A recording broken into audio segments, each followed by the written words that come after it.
All right, and we're now on section 12.4.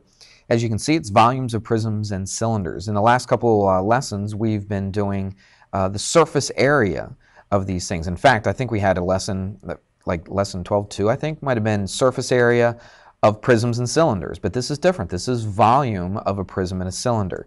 So the surface area is just flat surfaces, okay, lack of a better term. It's the flat places all on the outside of that particular prism or cylinder or that kind of thing, okay? It's everything on the outside of it. Volume, what volume is, it's everything inside. So if I took a prism or a cylinder, I filled it up with water or something like that, that would be the volume. How much space does it take up? How much space is actually inside of this prism or cylinder. So let's put a prism right here. There's a nice little prism.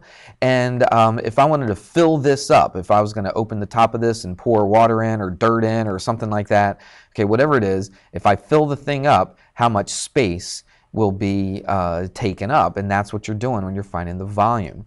The volume is actually, I think, a little bit easier than doing the surface area because there's basically one formula to volume of a prism.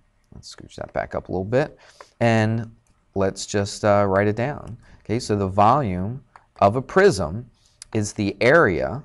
Why am I writing all crooked? I don't know. I've got a different setup. I'm at my school desk right here and everything's a little bit crooked. So anyway, I'll try to straighten it out. So the volume is equal to the area of the base times the height. So these should be very familiar. It's just kind of in a different, oops, my goodness. Tell you what, let's try the rectangle. Make that a little bit better. There we go. That's a little bit better. All right, so that's what the volume of a prism is. It's the area of the base times the height. So if we take a look at this prism right here, which one is the base? Remember, it has two bases. If it's a prism, it's a right prism. In fact, actually, these don't even have to be right prisms. I'll show you here in a second. But this happens to be a right prism. The sides go straight up, but it still has two bases. It's got one on top and one on the bottom. They're exactly the same. This time we don't have to add anything together. All we want to do is find out what's inside of here, and this will give that to us. The area of the base. So in this case, this happens to be a triangle, so we find the area of that base, or the area of the top, it doesn't matter. And then you just multiply it by the height. What is the height? It's that one right there. From here to here would be the height of that particular prism. So whatever the figure is, and this works no matter if it's a triangle, it's a square, a rectangle, an octagon, a pentagon, whatever the shape is right here, if you can find the area of the base and you know how high up it goes, you can find the volume, how much stuff will fit inside of this. It's actually pretty straightforward and pretty simple. Let's do an example with this and we'll show you how easy it is. Okay, here's a triangular prism. And we're going to find the volume of it. This happens to be a right triangular prism. They're not always going to be like that. They made this way on the first example just to make finding the area a little bit easier. Because, you know, sometimes on these polygons, finding the area is not quite as simple as just plugging it into one formula. But on this one, they made it easy for you. So what is the volume? The volume is the area of the base times the height. Come on in, I'm just teaching. If you don't mind listening to me. No, I'm not going to say either. Do you have those contractors? I do. Yep, they're right here on my desk. Everybody's listening to my video. That's Miss McDonald just walking in my room right here. Okay, here we go. The area of the base times the height. So the area, what is the base? It's a triangle.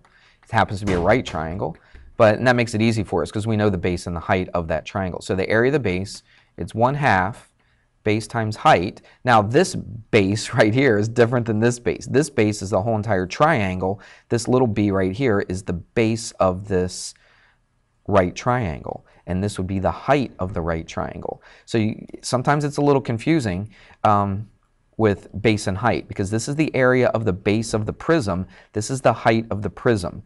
This is the base of the triangle, which is the big base, okay, and this is the height of the triangle. So hopefully that makes a little sense. And then we got to multiply it by, I'll just do this. I'll write the word height out, and we're going to plug some numbers in. So we're going to put 1/2 the base of the triangle, which is 12 right there, and then the height of the triangle, which is 10, times the height. This is the height of the pyramid, or the prism, sorry. This is the height of the prism. So if this is the base of it, how far up does it go? Like if I took this and put it on its, not on its side, but if I put this so it's sitting on this base right here, this is how tall the thing would be right here. So this is our base. This is the height of the prism. So that would be 11. All right, and then you just plug some stuff in. Let's see, half of 12 is 6. That's 60, and times 11 is 660. All right, and that's the volume. Now, let's take a look at our units. Let's say this is in centimeters. So that's 11 centimeters, 12 centimeters, and 10 centimeters. If you look at it, it's 1/2 the base. The base is in centimeters, okay, because it's 12 centimeters, times the height of this, which is also in centimeters, times the height of the prism, which is, oops, why did I put 10? Centimeters, and then the height of the prism, which is also in centimeters. So what's our units? It's 3 of them being multiplied together, so that's centimeters cubed. So volume is always cubed. Area is always squared, and volume is always cubed. So make sure, now I'm not going to mark off on a quiz or a test if you don't put this. Some teachers do, and that's perfectly fine. I wouldn't have a problem with that, but I'm more interested that you get these numbers, but it will be very important that you, at some point, that you know to put the correct units on here, all right? So even on standardized tests, they might trick you, and they might have the same 2 numbers, but one might be centimeters squared, one might be centimeters cubed. You have to know which one is which. So volume is cubed and area is squared. All right, let's move on. Okay, now what we're going to do is we are going to find the volume of a cylinder. That was the second part of the name of our lesson. So now let's find the volume, just put this up here, volume of a cylinder. And just happen to have a cylinder right here. Let's stretch this out just a little bit like that. And the nice thing about this is the volume of the cylinder is the basic formula for the volume of a prism. It's the area of the base times the height again.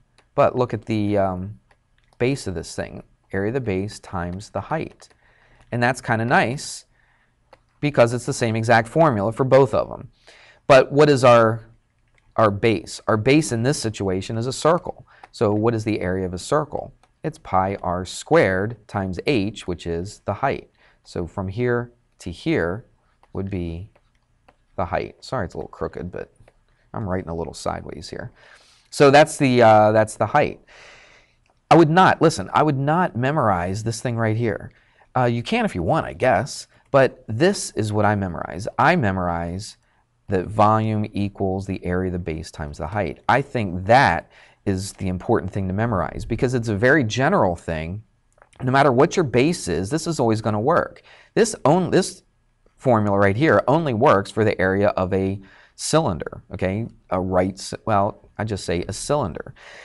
I wouldn't memorize this. Just memorize this, the area of the base times the height. So what do? You look at your picture and you say, what kind of base do I have? Oh, it's a circle. I know the area of a circle. It's pi r squared. Then I just multiply by the height. That's where you get the h, and then I'm good to go.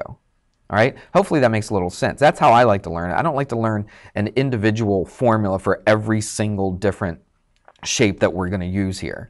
That would be, it's too much memorization. I like to just memorize the basics and then take a look at your picture and then go from there. If it's an octagon, I got to figure out how do I find the area of an octagon. I don't memorize just one formula for it. Okay, I got to figure out how to do that. If it's a triangle, I know the area of a triangle. If it's a rectangle or a square, I know the area of a rectangle. I know the area of a square. So I don't memorize different formulas for each one of these. I just have to know how to find the area of those different things. Chapter 11 was all about finding area, and that's was very, very useful for what we're doing in this lesson. Let's do an example with this. All right, this example should be fairly simple. It's the same picture, but I just put some numbers in there this time. It says find the volume. So how do we find the volume? It's the volume is the area of the base. Now this is what they do in the book. They shorten a little bit. Instead of writing out the words area of base, they just put B for the area of the base. Sometimes, I don't know, I can be confused a little bit on that because I just see B and I just think base. But remember, it's a capital B. It's the area of the base and then times the height. So we take a look at this. What kind of base do we have? We have a circle. So what's the area of a circle? It's pi r squared multiplied by the height, and there we go. Now, do we just start plugging and chugging right now? No, because This is radius. What number did they give us? They gave us this whole thing right here. That whole thing is the diameter. So the diameter is 9. We don't want to put a 9 in for this. We want to put in the radius. So of course, the radius is half of the diameter, so the radius would be 4.5. So I'm using a calculator, so I'm going to plug that in. So I'm going to go pi times 4.5, square the 4.5, don't square the pi, just square the radius, multiplied by the height. The height, obviously, is from here to here, and that would be 5. So I multiply that by 5. You can do that on your own. You plug it into a calculator, and you get approximately 318.1. These are all in inches. This is volume. So what is our units? It's inches, what? Cubed.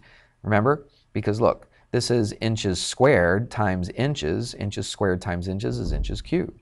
And that's how you find the volume. Not too bad. Let's take a look at one other situation, and we'll do an example with that, and then we'll be finished. All right, the next thing has a fancy name. It's named after a guy. It's the, I think I'm pronouncing this right. I haven't heard this guy very often. Cavalieri. Cavalieri. Okay, and we call it Cavalieri's principle. I'm trying to say that fast. So basically what it says, I'll tell you what, let's do this. I found this online. There we go. And so there's a little bit about Mr. Cavalieri, okay? He's Italian, he's a mathematician, all this kind of stuff. His principle in geometry, partially anticipated integral calculus. Look at that, he did all kinds of stuff. And here's a nice picture of Mr. I can't say it fast. Cavalieri, I say it a couple times. There he is. Handsome Italian man. Okay, there we go. So what in the world did he do? Well, I'm glad you asked, because let me find, I got a picture here somewhere. There it is. Let me grab that. Okay, there it is. What did he say? Well, on the bottom of page 848, you can take a look at it, but it basically is this thing right here. It says this is a prism, okay, and it's a right prism. The sides go straight up. If I take a cross-sectional area of it, okay, this would be like if I sliced it, okay, horizontal, then I get this nice area right here. Well, look at this thing right here. This tilted a little bit. It's still the same height. If you look at, you can barely see. I grabbed this off the internet. You can barely read that, but it says height right there. See that height from there to there? It's exactly the same. And if it has the same cross-sectional area, it's not kind of like bendy and twisty, okay? If it still goes, but it's just slanted. That's all we did was slant it. If we have something like this, both of these prisms have the same area. This is a right prism, and this is what they call sometimes an oblique solid or prism. If it has the same cross-sectional area throughout the whole thing, then it's got the same height. So look, the base is the same and the height is the same. If that's true, then this thing has the same exact volume. So even if we have an oblique solid, the same formula holds true, that the area of the base times the height is the volume of this. Let's do an example and we'll be finished. Okay, here's the example. They make this one actually pretty easy because they don't make you figure out what the base is. They actually tell you what the area of the base is. So even though this is slanted, the volume is still the same. The volume is still the area of the base times the height. They give you both numbers, so they couldn't have made it any easier for you. There may be a time where you have to figure out what the area of this is, but they made it simple. They said, okay, they're going to tell you the area of this base. Oh, there's the bell. Better go quick. So it's just 17.3 times the height. Notice the height is not the length of this slanted line. It's always perpendicular. The height is always perpendicular. So from the top, perpendicular to the bottom, we just extended that base out a little bit. That height is 6.4. Make sure you use that number and not the slanted part. Put it into a calculator, you get 110.72. It's volume. This is in, let's see, I didn't write it down, but it's in centimeters, so it's centimeters cubed, and that's how you find the volume. So hopefully you found volume actually a little easier than the surface area. Look at that. Less than 15 minutes, you should be happy and enjoy the rest of your day.